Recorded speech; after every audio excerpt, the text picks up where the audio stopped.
नमस्कार, आप देख रहे हैं क्लीन न्यूज इंडिया और मैं आशु सैनी। तो आइए दोस्तों, देखते हैं आज की ब्रेकिंग न्यूज। 7 साल बाद चीन पहुंचे पीएम मोदी, राष्ट्रपति जिनपिंग से मुलाकात पर दुनिया की नजर। प्रधानमंत्री नरेंद्र मोदी लंबे अंतराल के बाद शनिवार को चीन पहुंचे। करीब 7 साल बाद हो रही इस यात्रा पर पूरी दुनिया की नजरें टिकी हैं।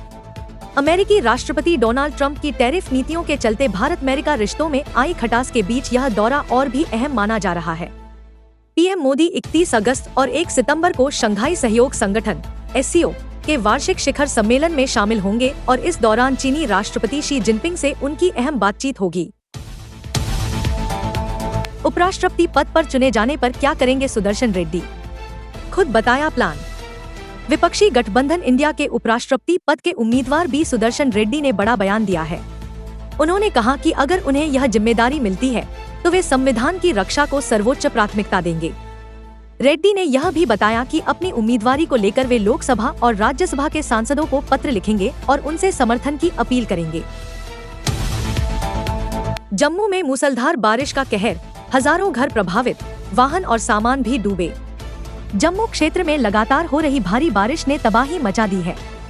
जानकारी के मुताबिक 6000 से अधिक घरों में पानी भर गया है, जबकि 150 से ज्यादा मकान बुरी तरह क्षतिग्रस्त हो चुके हैं। इसके अलावा करीब 200 वाहन भी पानी में डूबकर खराब हो गए हैं। निचले इलाकों में राहत कार्य जारी है, लेकिन भारी नुकसान की वजह से हालात सामान्य होने में समय लगेगा। चीन में पीएम मोदी का भव्य स्वागत, शास्त्रीय संगीत से हुई अगवानी। चीन दौरे पर पहुंचे प्रधानमंत्री नरेंद्र मोदी का वहां भव्य स्वागत किया गया। चीनी कलाकारों ने शास्त्रीय संगीत की प्रस्तुति देकर उनका अभिनंदन किया। पीएम मोदी SCO शिखर सम्मेलन में शामिल होंगे और इस दौरान उनकी मुलाकात चीन के राष्ट्रपति शी जिनपिंग और रूस के राष्ट्रपति व्लादिमीर पुतिन से भी होगी। अमेरिका चीन टैरिफ विवाद के बीच यह दौरा भारत चीन संबंधों के लिहाज से खास मायने रखता है। रक्षा उपकरण निर्माण में आगे बढ़ा यूपी, सीएम योगी ने पीएम मोदी का जताया आभार। नोएडा में शनिवार को रक्षा मंत्री राजनाथ सिंह ने राफे एम्फिब्र कंपनी के ड्रोन और रक्षा उपकरण निर्माण केंद्र का उद्घाटन किया। इस मौके पर उत्तर प्रदेश के मुख्यमंत्री योगी आदित्यनाथ भी मौजूद रहे। उन्होंने रक्षा क्षेत्र में बढ़ते निवेश और प्रगति को लेकर प्रधानमंत्री मोदी का धन्यवाद किया। कार्यक्रम में कंपनी की ओर से तैयार ड्रोन का प्रदर्शन भी किया गया। कुशीनगर में RSS पदाधिकारी के बेटे की हत्या, विवाद से शुरू हुई वारदात। उत्तर प्रदेश के कुशीनगर जिले के कुबेरस्थान थाना क्षेत्र के सेमरा गांव में शुक्रवार शाम एक दर्दनाक घटना सामने आई। यहां पशु चराने के विवाद में दबंगों ने RSS के जिला सह संघ चालक के बेटे और अखिल भारतीय गहरवार क्षत्रिय महासभा के जिला संगठन मंत्री उत्कर्ष सिंह 40 की बेरहमी से हत्या कर दी। आरोपियों ने पहले उनकी आंख फोड़ दी, फिर कान काटे और गला दबाकर जान ले ली। अमित शाह पर महुआ मोइत्रा के बयान से बवाल, बीजेपी नेता विजेंद्र बोले नफरत फैलाने वाला भाषण।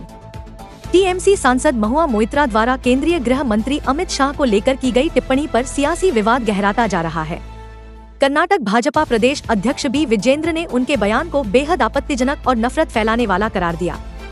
विजेंद्र ने कहा कि लोकतांत्रिक व्यवस्था में इस तरह की भाषा के लिए कोई स्थान नहीं है। उन्होंने आरोप लगाया कि इंडिया ब्लॉक के नेता अब बयानबाजी में निम्नतम स्तर पर पहुंच चुके हैं।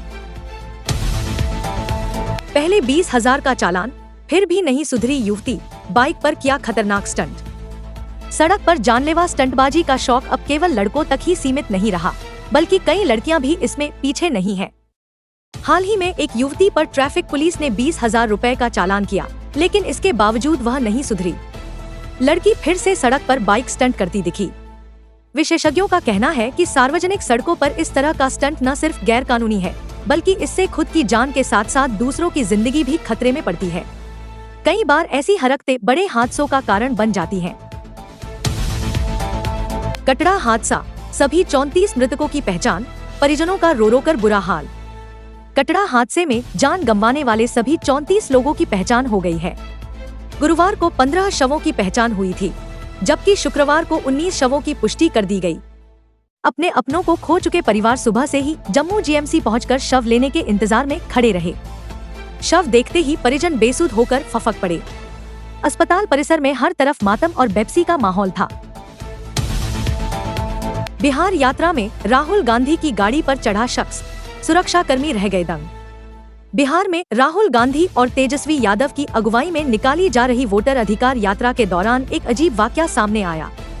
सोशल मीडिया पर वायरल वीडियो में दिख रहा है कि अचानक एक शख्स राहुल गांधी की जीप पर चढ़ गया और उनसे कानों में कुछ कहने लगा। इस दौरान उनके सुरक्षाकर्मी भी हैरान रह गए। हालांकि राहुल गांधी ने उसे शांतिपूर्वक सुना। जापान दौरे से लौटे पीएम मोदी, कहा रिश्तों में आएगी नई मजबूती। जी हां दोस्तों, प्रधानमंत्री नरेंद्र मोदी का जापान दौरा कई मायनों में ऐतिहासिक रहा। यात्रा पूरी कर पीएम मोदी अब चीन रवाना हो गए हैं। उन्होंने कहा कि इस दौरे के दौरान भारत और जापान के बीच हुए अहम समझौते दोनों देशों के रिश्तों को नई दिशा देंगे। इस यात्रा में पीएम मोदी ने भारत जापान आर्थिक फोरम में हिस्सा लिया, बुलेट ट्रेन की सवारी की और जापान की प्रमुख सेमीकंडक्टर कंपनी का दौरा भी किया। अभी 65 की नहीं हुई, उमा भारती के बयान से राजनीति में हलचल, क्या चुनाव लड़ने का संकेत? मध्य प्रदेश की पूर्व मुख्यमंत्री उमा भारती ने एक इंटरव्यू में अपने बयान से राजनीतिक हलचल मचा दी है। उन्होंने कहा कि सेवानिवृत्ति की उम्र को लेकर भले ही चर्चाएं हो रही हों, लेकिन वह अभी 65 वर्ष की भी नहीं हुई हैं। उन्होंने इशारा किया कि जब उन्हें उचित लगेगा तब चुनाव लड़ेंगी। उनके इस बयान से कयास लगाए जा रहे हैं कि वह फिर से सक्रिय राजनीति में उतर सकती हैं। आरा में राहुल गांधी की वोटर अधिकार यात्रा का विरोध, भाजयुमो ने दिखाए काले झंडे। जी हां दोस्तों, बिहार के आरा में राहुल गांधी की वोटर अधिकार यात्रा का विरोध देखने को मिला। भारतीय जनता युवा मोर्चा भाजयुमो के कार्यकर्ताओं ने काले झंडे दिखाकर जोरदार प्रदर्शन किया। आरोप है कि राहुल गांधी द्वारा पीएम मोदी पर अपशब्द कहने को लेकर विरोध जताया गया। हालांकि राहुल गांधी खुद विरोध कर रहे युवाओं के पास पहुंचे और उनसे बातचीत कर गुस्से की वजह जानने की कोशिश की। यूक्रेन युद्ध को लेकर भारत पर आरोप गलत, यहूदी संगठन ने अमेरिकी अधिकारियों को घेरा। जी हां दोस्तों, अमेरिकी यहूदी समिति ने रूस से तेल आयात के मामले में भारत को जिम्मेदार ठहराने वाले बयानों की आलोचना की है। संगठन ने स्पष्ट कहा कि भारत रूस यूक्रेन युद्ध का कारण नहीं है, बल्कि वह अमेरिका का अहम रणनीतिक सहयोगी है। समिति ने ट्रंप प्रशासन द्वारा लगाए गए टैरिफ पर भी सवाल उठाए और कहा कि इस तरह के फैसले दोनों देशों के रिश्तों को नुकसान पहुंचा रहे हैं। जापान दौरे के बाद चीन पहुंचे पीएम मोदी, एससीओ बैठक में होंगे शामिल।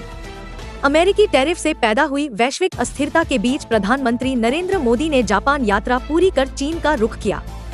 जापान प्रवास के दौरान उन्होंने टोक्यो इलेक्ट्रॉन फैक्ट्री का निरीक्षण किया और हाई स्पीड बुलेट ट्रेन में सफर किया। अब पीएम मोदी चीन में होने वाले शंघाई सहयोग संगठन एससीओ शिखर सम्मेलन में हिस्सा लेंगे, जहां उनकी मुलाकात चीनी राष्ट्रपति शी जिनपिंग और रूसी राष्ट्रपति व्लादिमीर पुतिन से भी होगी। मोदी के चीन दौरे से पहले चीनी दूतावास ने साझा की भगवान गणेश की तस्वीर। जी हां दोस्तों, प्रधानमंत्री मोदी के चीन दौरे से ठीक पहले भारत स्थित चीनी दूतावास ने सोशल मीडिया पर भगवान गणेश की एक तस्वीर साझा की। इसके साथ ही संदेश लिखा गया कि भारत और चीन की कला, आस्था और संस्कृति हमेशा एक दूसरे से जुड़ी रही हैं। दूतावास की प्रवक्ता यू जिंग ने पोस्ट में कहा कि चीन के तांग वंश और मोगाओ गुफाओं में भगवान गणेश की मूर्तियां इसका प्रमाण हैं। बेंगलुरु भगदड़ पीड़ितों के परिवारों को 25 से 25 लाख की मदद देगा आरसीबी केयर्स। आईपीएल 2025 खिताब जीतने के बाद रॉयल चैलेंजर्स बेंगलुरु आरसीबी ने अपने प्रशंसकों के लिए मानवीय पहल की है। चिन्नास्वामी स्टेडियम के बाहर जश्न के दौरान हुई भगदड़ में जान गंवाने वाले परिवारों की मदद के लिए आरसीबी केयर्स ने 25 से 25 लाख रुपए देने की घोषणा की है। टीम ने कहा कि इस मुश्किल घड़ी में क्लब पीड़ित परिवारों के साथ खड़ा है। नोएडा में सीएम योगी का दौरा, विपक्षी नेता नजरबंद। जी हां दोस्तों, नोएडा में मुख्यमंत्री योगी आदित्यनाथ और रक्षा मंत्री राजनाथ सिंह के कार्यक्रम को देखते हुए सुरक्षा व्यवस्था कड़ी कर दी गई है। पुलिस ने सपा और भाकियू सहित कई विपक्षी दलों के नेताओं को एहतियातन नजरबंद कर दिया। सुरक्षा प्रबंधों में नोएडा पुलिस के 2500 से अधिक जवान तैनात किए गए हैं। हिमाचल में तबाही, डल झील से मणिमहेश तक बर्बादी का मंजर। हिमाचल प्रदेश में भारी बारिश और बाढ़ ने हालात बिगाड़ दिए हैं। चंबा से मणिमहेश तक का इलाका सबसे ज्यादा प्रभावित हुआ है। यात्रियों ने बताया कि 23 अगस्त की सुबह अचानक मौसम बिगड़ा और डल झील का परिक्रमा मार्ग पूरी तरह डूब गया। तेज बहाव में अस्थायी दुकानें, लंगर और यात्रियों का सामान बह गया। लोग 2 दिनों तक वहीं फंसे रहे।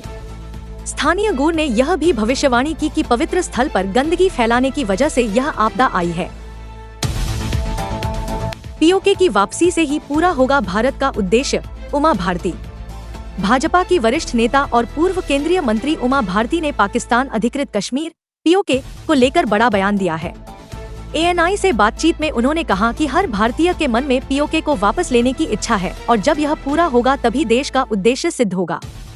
उन्होंने पाकिस्तान पर आतंकवाद को बढ़ावा देने का आरोप लगाते हुए कहा कि पड़ोसी देश आतंकियों को सरपरस्ती देकर खुद अपने पतन की ओर बढ़ रहा है।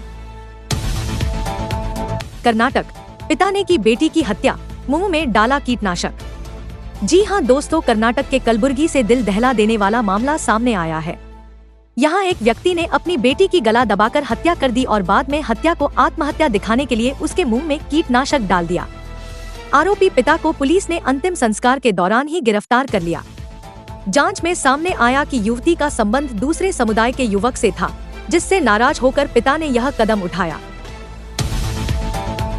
जम्मू भूस्खलन, मुजफ्फरनगर के 7 श्रद्धालुओं की मौत, गांव में मातम। जी हां दोस्तों, जम्मू कश्मीर में वैष्णो देवी मंदिर मार्ग पर अर्धकुंवारी गुफा के पास हुए भूस्खलन में मरने वालों में अब तक मुजफ्फरनगर के 7 लोग शामिल हैं। मृतकों में कार्तिकेय उर्फ कार्तिक का अंतिम संस्कार गांव तिरपड़ी में गमगीन माहौल में किया गया। वहीं लापता आकांक्षा की मौत की भी पुष्टि हो गई। शनिवार सुबह रामपुरी क्षेत्र के 6 शव गांव पहुंचते ही माहौल गमगीन हो गया। अगर आपको वीडियो अच्छा लगा हो तो वीडियो को लाइक करना, शेयर करना और clean news India Hindi channel को सब्सक्राइब करके बेल आइकन को जरूर दबा देना। रोजाना ऐसे ही देश दुनिया की काम की और महत्वपूर्ण खबरें देखने के लिए मिलेंगे नेक्स्ट वीडियो में।